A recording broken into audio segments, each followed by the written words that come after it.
Hi everyone, in this video, I will be showing you how to use WhatsApp on your PC. As the majority of you already aware, WhatsApp is a messaging service that enables users to text, talk, and share material with one another and in groups, including audio and video chats.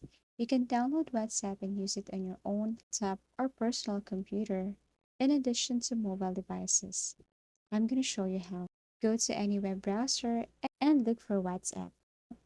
Now all you have to do is to click download here for you to use WhatsApp on your PC.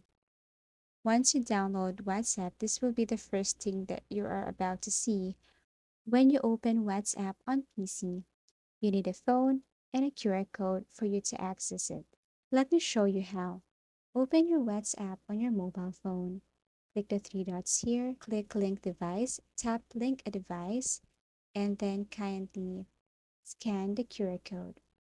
As easy as that. So once you verify it, wait as they are processing your account to log in. So you just have to wait for a few seconds. And here it is. You can use your WhatsApp on your PC. If you find this video helpful, give it a thumbs up. Subscribe for more video tips and video tutorials.